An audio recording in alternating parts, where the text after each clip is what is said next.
என்னவெல்லாமோ செய்து பார்க்கிறேன். ஆனால் எல்லாமே தோல்வியில் முடிகிறது.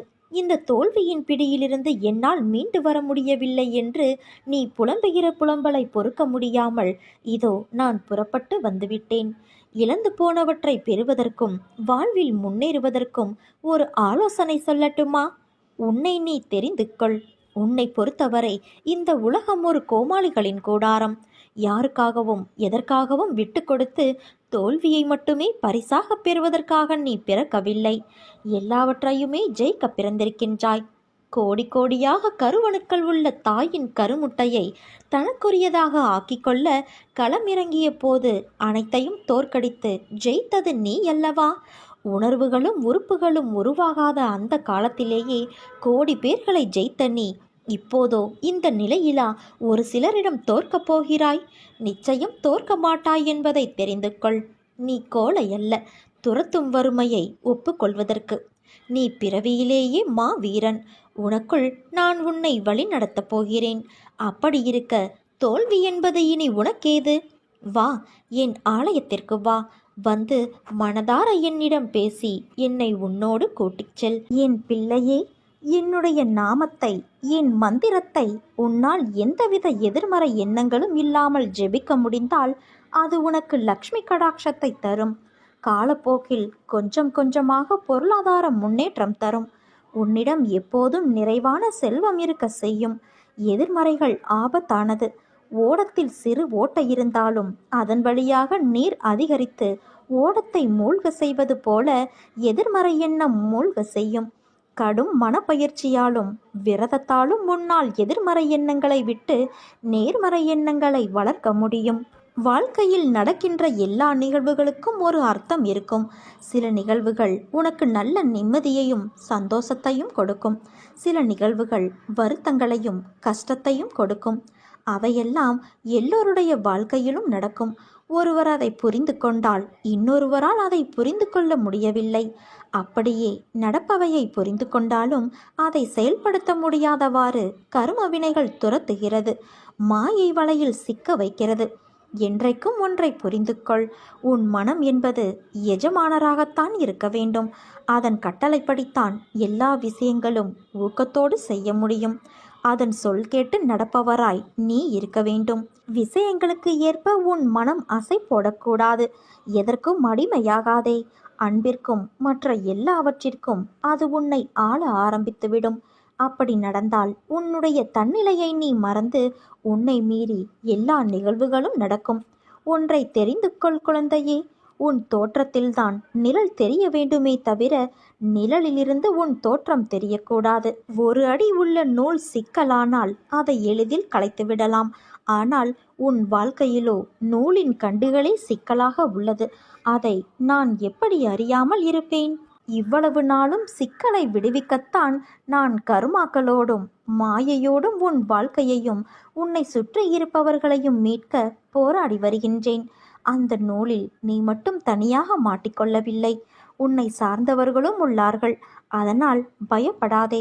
அந்த சிக்கலை அவிழ்க்க உள்ள நுட்பங்கள் உன் கண்களுக்கு புலப்படும் போது பயந்தால் அது உன் கண்களுக்கு தெரியாமலே போய்விடும். அதனால் நீ பொறுமை காக்க வேண்டும். ஒவ்வொரு சிக்கல்களையும் நீ அவிழ்க்கும் போதுதான் உன்னை மனதில் கோணலான சிந்தனைகள் இடம் பிடிக்கின்றது. இவை அனைத்தும் தடம் தெரியாமல் உன் வாழ்க்கையின் நிம்மதியை கெடுத்ததற்கு ஓட ஓட நான் விரட்டியடிப்பேன். என்றைக்கும் நிழல் அதிக வெளிச்சத்திலும் தெரியவில்லை. இருள் மட்டுமே சூழ்ந்த இடத்திலும் தோன்றுவது இல்லை. வாழ்க்கை அதிகம் வெளிச்சம் என சொன்னதில் சந்தோஷத்தையும் இருளில் என சொன்னதில் கஷ்டங்களையும் நான் கூறுகின்றேன். அந்த நேரத்தில் சற்றே அந்த சூழ்நிலைகளிலிருந்து வெளியே வா. மன அமைதி கிடைக்கும். அப்போது பார், உன் நிழல் தெரியும். அது உனக்கான முடிவை எடுக்க என் சாயலாய் அந்த நிழலில் உனக்கு நான் எப்போதும் உதித்து கொண்டே இருப்பேன். உன்னை யார் என்ன குறை கூறினாலும் அதை பற்றி கவலைப்படாதே. அனைத்தும் அறிந்தவன் நான். வீணாக உன் மனதை குழப்பிக் கொள்ளாதே குழந்தையே. உனக்கு தீங்கு நினைப்பவர்களை நான் பார்த்து கொள்கிறேன். நீ நிம்மதியாக இரு, நம்பிக்கையோடு இரு. நல்லதே நடக்கும். உன் விரலே உன் கண்ணை குத்தியது போலத்தான் உன்னோடு இருப்பவர்கள் உன்னிடம் நடந்து கொள்கிறார்கள். அன்பாக இருக்கும்போது ஒரு விதமாகவும், ஆத்திரத்தில் ஒரு முகமாகவும் இரு முகம் மூடியிட்டு நடக்கிறார்கள். வெளுத்ததெல்லாம் பால் என்பது போல நீ அவர்களை ஒவ்வொரு முறையும் நம்பி ஏமாறுகிறாய். மனிதர்களின் மீது அதீத அன்பு பற்றினால் நீ ஏற்கனவே பட்ட துன்பங்கள் ஏராளம். கிடைக்கும் நேரத்தில் என் நாமத்தை ஜெபித்து உனக்குள் என்னை தேட முயற்சி செய். உன் மனம் அமைதியடையும், நிம்மதி அதிகரிக்கும். கடமை வேறு, அதீத பற்று வேறு. இரண்டுக்கும் உள்ள வித்தியாசங்களை புரிந்து கொள். கடமையை அமைதியாக செய்து வாழ்வை கடக்க முயற்சி செய். நல்ல வினைகளை சேர்த்து கொண்டு வா. மனசஞ்சலம் அடிக்கடி தோன்றினால் மனத்தெளிவு இருக்காது. எடுக்கின்ற முடிவுகள், போகின்ற பாதை என எதுவும் சரியாக இருக்காது. அதனால் எப்போதும் குழப்பத்தில் இருக்க வேண்டியிருக்கும்.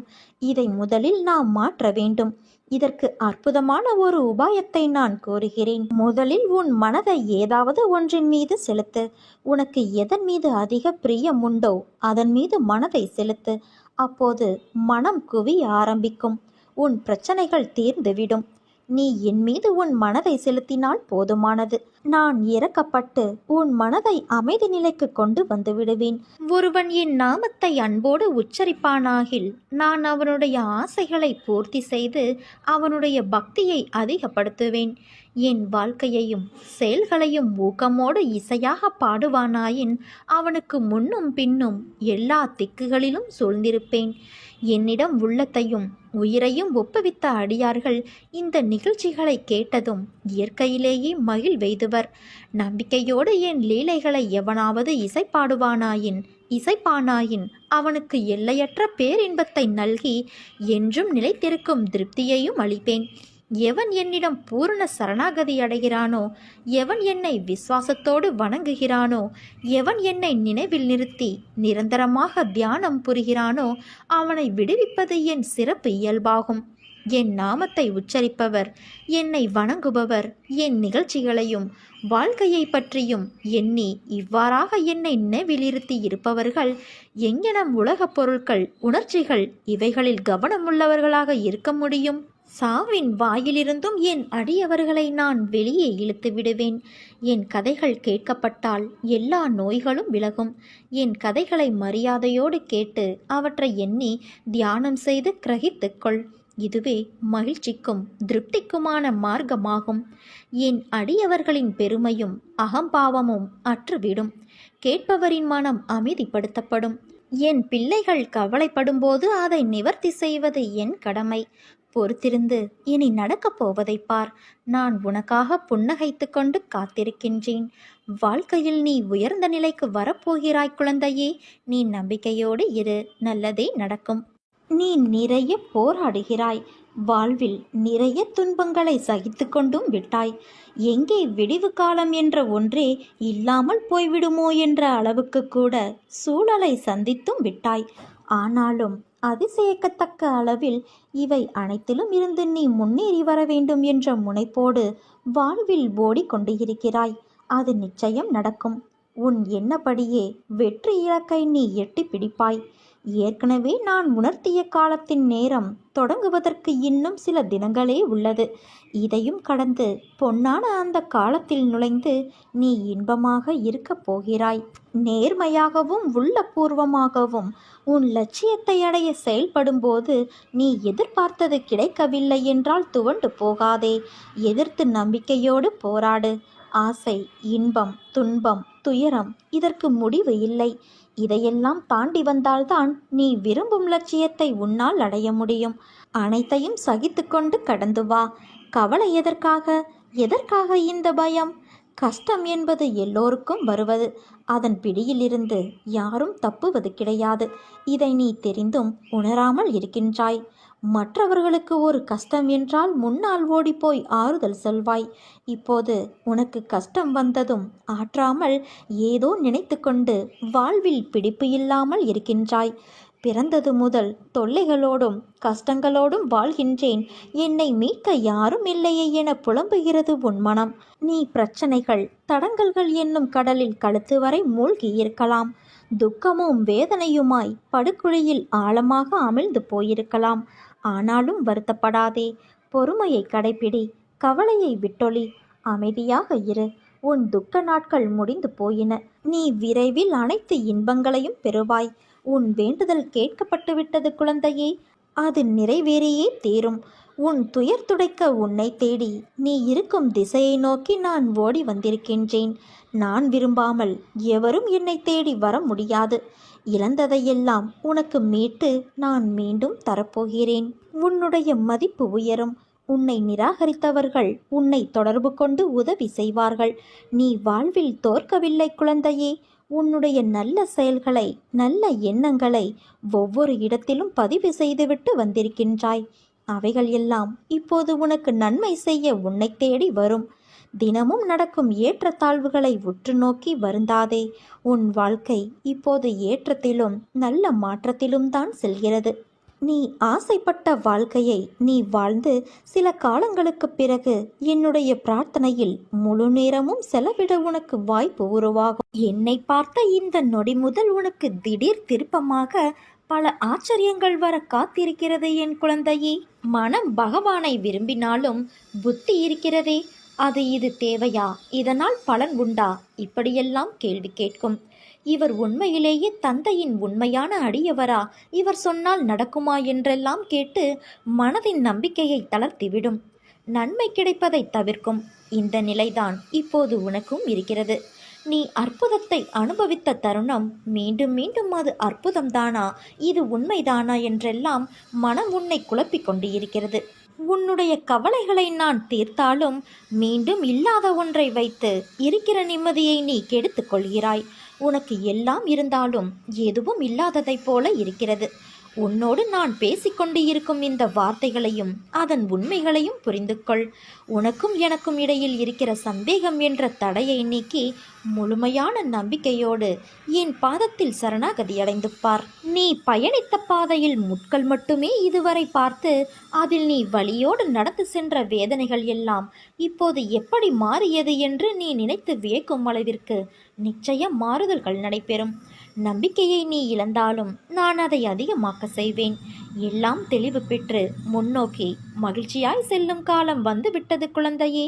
இது நிச்சயம் அரங்கேறும்.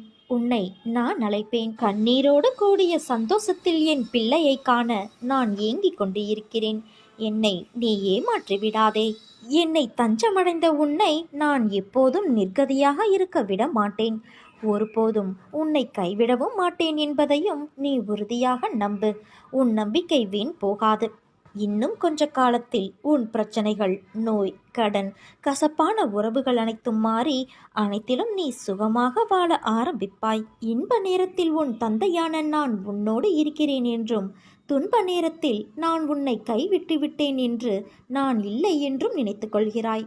நான் இருப்பது உண்மை என்பதில் உறுதியாக இருந்தால் எந்த நிலையிலும் நீ நம்பிக்கை இழக்க மாட்டாய். நம்பிக்கை இழந்தவர்களுக்கு நான் இல்லை என்பது உண்மைதான். ஏனென்றால் அவர்கள் என்னை தங்கள் மனதிலிருந்து கொன்று விடுகிறார்கள். நம்பிக்கை உள்ளவர்களோ தங்கள் துயரத்திலும் திடமாக இருந்து தங்களை காப்பாற்றிக் கொள்ள என்னையே சரணடைகிறார்கள். நம்பிக்கை இழக்கின்ற நிலை வந்தாலும் எதற்காக வருகிறது என்பதை ஆராய்ந்து பார்த்தால் என்னுடைய உபதேசங்களை நீ கடைபிடிப்பது இல்லை.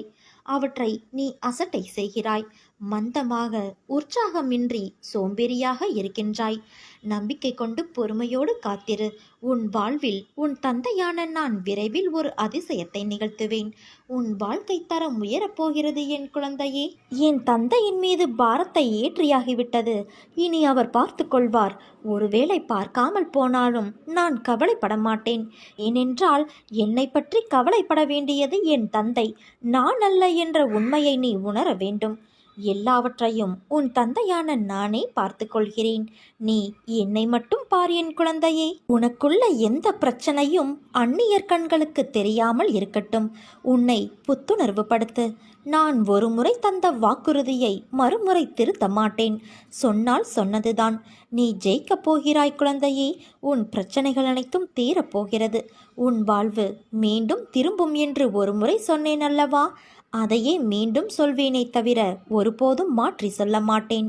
நான் பொறுமையாக இரு என்று சொல்வதை நீ கொஞ்சம் புரிந்து கொள். பொறுமை என்பதை சோம்பேறித்தனம் என எண்ணி விடாதே. சோம்பல் உள்ளவர்கள் எதை விரும்பினாலும் கிடைக்காது.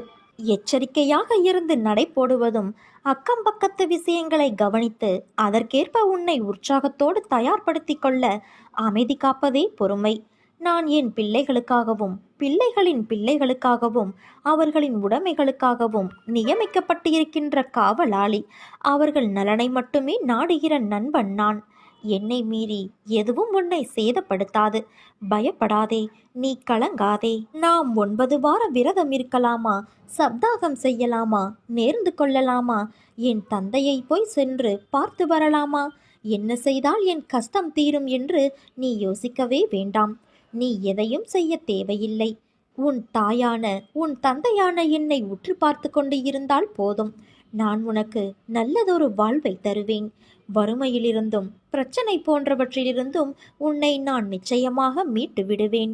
நல்லவர்கள் சோதனைக்கு உள்ளாவார்கள், ஆனால் வேதனைப்பட மாட்டார்கள். வாழ்வின் அனுபவங்கள் அவர்களை சிறப்பிக்குமே தவிர கசப்பிக்காது. ஆரம்பத்திலிருந்து கடைசி வரை கஷ்டப்பட்டே வாழ்ந்து செத்தவர்கள் இந்த உலகத்தில் யாருமே கிடையாது.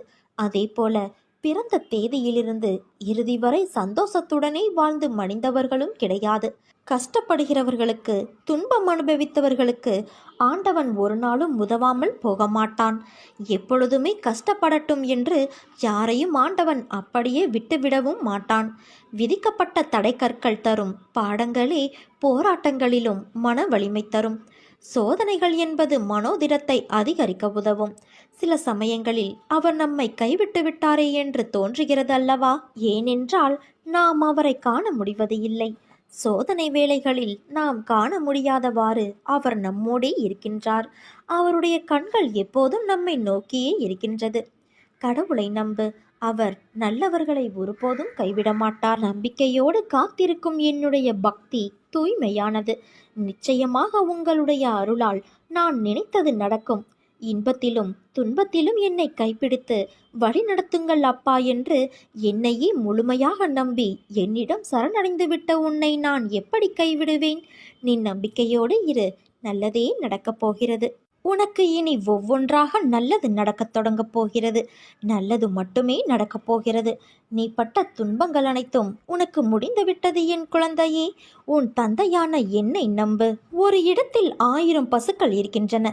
தன் தாயை தேடி வரும் ஒரு கன்று அந்த 1000 பசுக்களில் தன் தாயை சில நொடிகளில் கண்டுபிடித்து அதனிடம் சேர்த்து விடுகிறது. அதே போல ஒருவன் செய்யும் வினையின் பயனானது அவன் எங்கிருந்தாலும் அவனை கண்டுபிடித்து அவனை சென்றடைந்துவிடும். வினையை விதைத்துவிட்டு அறுவடை காலத்தில் சாமர்த்தியமாக வெளியூர் சென்று விட்டாலும் வினையிடமிருந்து யாரும் தப்ப முடியாது. வினையை விதைத்தால் வினையை அறுவடை செய்தே ஆக வேண்டும். உப்பை தின்றவன் தண்ணீர் குடித்தே ஆக வேண்டும். நாம் அனைவரும் நன்மை செய்கிறோமோ தீமை செய்கிறோமோ என்று இறைவன் கண்காணிப்பு கேமரா வைத்துக்கொண்டு பார்ப்பது இல்லை. நீ என்ன வேண்டுமானாலும் செய்து கொள் என்று நமக்கு பூரண சுதந்திரத்தை கொடுத்து விட்டான். ஆனால் உன் செயலின் பலனை நீதான் அனுபவிக்க வேண்டும் என்ற நியதியையும் அழுத்தமாக வைத்துவிட்டான். நீ உன்னுடைய பையில் நல்ல பழங்களை போடுகிறாயா அல்லது சருகுகளையும் அழுகிய பழங்களையும் போடுகிறாயா என்று யாருமே கண்காணிப்பது இல்லை. ஆனால் நீ சேகரித்ததை நீதான் சாப்பிட வேண்டும் என்பதை மட்டும் மறந்துவிடாதே. ஐயோ, அக்கிரமம் செய்தவன் நன்றாக இருக்கிறானே என்று ஆண்டவன் மேல் நம்பிக்கை இழக்காதே. அக்கிரமம் செய்பவன் இப்போதுதான் காய்ந்த சருகுகளையும் அழுகிய பழங்களையும் தன் பைக்குள் போட்டு கொண்டு இருக்கிறான். விரைவில் தனிமை சிறையில் அவற்றை உண்ண வேண்டிய காலம் வரும். அப்போது அவனுக்கு பசியும் மரணமுமே பரிசாக கிடைக்கும். இது மனிதன் இயற்றிய சட்டம் இல்லை, இறைவன் வகுத்த நியதி. இதற்கு விதிவிலக்கு கிடையாது. என் தங்கமே, உன் தொழிலில் நஷ்டத்தை பொருட்படுத்தாதே. உனக்கு இதோ நான் உதவி செய்கின்றேன்.